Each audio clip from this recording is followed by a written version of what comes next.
सास का अखाड़ा बहू ने पछाड़ा। माँ जी, ये कैसे बना रही है शिमला मिर्च? नहीं नहीं नहीं, ऐसी कोई नहीं खाएगा, आप हटिए, मैं बनाती हूँ। कोई नहीं खाएगा? अरे तेरे मायके वालों के लिए नहीं बना रही हूँ, अपने पति, बेटे और बेटी के लिए बना रही हूँ। और वो लोग शिमला मिर्ची ऐसे ही पिछले कई सालों से खाते आ रहे हैं। बहू हो ना, थोड़ा सोच समझ कर जबान खोला करो, समझी? माँ जी, फिर तो मैं यही कहूंगी कि आपको खाना बनाना आता ही नहीं। बहू शिमला मिर्च बना लेती है, लेकिन अपने अंदाज में। फिर खाने के टेबल पर, ये सब्जी क्या बहू ने बनाई है? आज बहुत अलग लग रही है। भाभी, रंग तो बड़ा अच्छा दिख रहा है सब्जी का। अरे नहीं नहीं, मुझे तो माँ के हाथ वाली खानी थी। क्या है रीना, सब्जी माँ को ही बनाने दिया करो ना। सास, जिसे अब थोड़ा सा अपना पल्ला भारी दिख रहा होता है। अरे अब बेटा मेरा जमाना आ गया। ये घर कभी मेरे नाम से चलता था, लेकिन अब लग रहा है कि मेरा होना ना होना एक ही बराबर है। बहू तो पूरे घर के साथ रसोई में भी राज करना चाहती है। माँ जी, आप ही ने तो कहा था शादी के वक्त कि रानी बनाकर रखेंगी मुझे। तो देखिए, रानी का काम यही होता है ना, राज करना। अरे देख बहू, माना तू राज करना चाहती है, लेकिन भूल मत, पूरी रियासत अभी मेरी है। अरे कैसी बात कर रही हो तुम दोनों? और ये क्या तरीका होता है बहू से बात करने का? बेचारी अभी तो आई है, उसको आजादी भी नहीं दोगी क्या? तो वो इस घर को अपना घर कैसे समझेगी?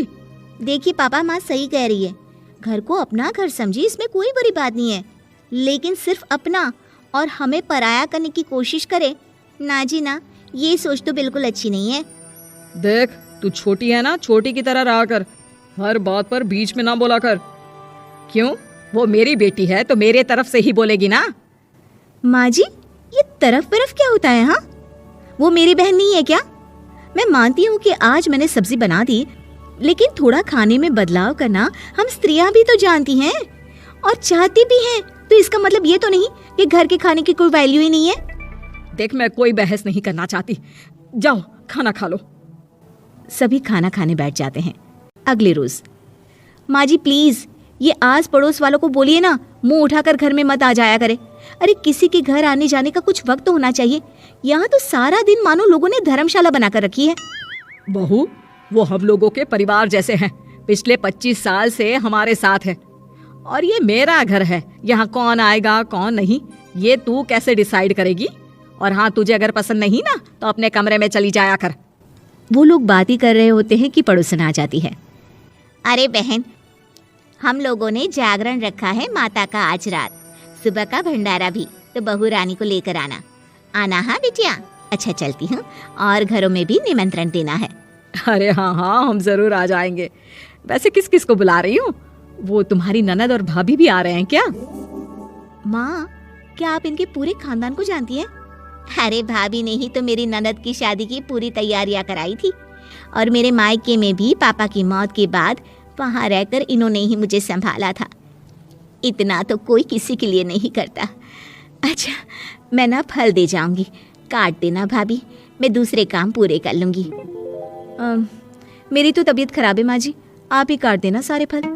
मैं रात का खाना भिजवा दूंगी, परेशान ना होना। हाँ? अरे नहीं नहीं, हम लोग बना लेंगे, 4 लोगों का खाना तो बनाना है।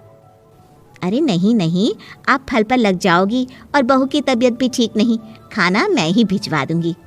पड़ोसन चली जाती है और सास बहू की तरफ देखती है। देखा, जिसे तू धर्मशाला बोल रही थी वो कितने अपने हैं।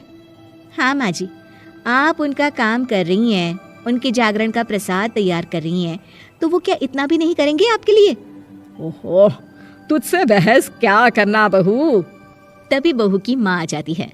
अरे बहन जी, बेटी से मिलने का मन किया तो बिना बताए ही आ गई, बुरा न मानना। ये मत समझना कि ये मेरा घर नहीं, कोई धर्मशाला है। अच्छा अच्छा, तो ये घर पर आए मेहमानों को घर नहीं, धर्मशाला वाला समझाने वाली आप ही हैं। वैसे आपको खुशी होगी कि आपकी बेटी के संस्कार भी ऐसे ही हैं। अरे माँ, किन बातों को सुन रही हो? आओ अंदर आ जाओ माँ। माँ बेटी के साथ अंदर आती है तो उसे अचार की महक आती है। हाय रे, कितनी अच्छी महक है। क्या बनाया है बहन जी? अचार बनाया है। आपकी बेटी बोल रही थी कि आप लोग कुछ अलग तरीके से बनाते हैं। मैं तो बस ऐसे ही। हम लोगों के घर पर तो अचार टिकता ही नहीं है। अरे आता ही किसे है अचार बनाना। लेकिन जैसे ही बेटी माँ को कमरे में ले जाती है, क्या है माँ, क्यों आ गई यहाँ पर, बताकर तो आना चाहिए। अरे कैसी बात कर रही है बेटी, माँ को बेटी से मिलने का मन किया तो क्या माँ नहीं आ सकती? आ सकती है माँ, क्यों नहीं, लेकिन तू ना पूरा खेल बिगाड़ रही है। खेल? कैसा खेल बेटी? मुझे भी तो बता देती तो मैं भी खेल लेती। माँ, जब से शादी करके इस घर में आई हूँ ना, सासू माँ ने मेरा घर का रट लगा कर रखा है। अब मैं ये बताना चाहती हूँ कि यहाँ मैं आ गई हूँ। कोई भी चीज़ जो पहले होती थी वो ठीक नहीं थी, तो मैं उसे परफेक्ट करूँगी। अच्छा, यानी बात सिंहासन की है कि पहली रानी को उतारना है। हाँ माँ, तुम्हें जो समझना है समझो, लेकिन बात तो यही है। पर बेटा वो बेटी कुछ नहीं समझती और दरवाज़ा खोलकर बाहर चली जाती है। माँ, जो कि एक अच्छी औरत होती है, बेटी को समझाने की कोशिश तो करती है। बाहर सास के सामने माँ कहती है, अरे बहन जी, आप चलिए ना मेरे साथ मेरे घर, बहू का मायका भी देख लीजिए। अरे नहीं नहीं बहन जी, आप ही रुकिए हम लोगों के पास। शाम को जागरण है, वहाँ ले चलेंगे, उसी का प्रसाद तैयार कर रही हूँ। अच्छा, हमें भी तो सिखा दीजिए कैसे तैयार करते हैं। अरे कैसी बात कर रही हो माँ, कितने जागरण करवा चुकी हो तुम। देख बेटी, एक बात गांठ बांध ले, हर बेटी माँ के घर जो होता है वो देखती है, लेकिन सीखती वो सास के पास ही है। सास का संस्कार वो अपनी सास से सीखती है, जो वो अपनी बहू को देती है। तो बेटी, यहाँ के रीति रिवाज, रहन सहन, बोली भाषा अपनी है, जिसे तुझे ना सिर्फ फॉलो करना है बल्कि सीखना भी है।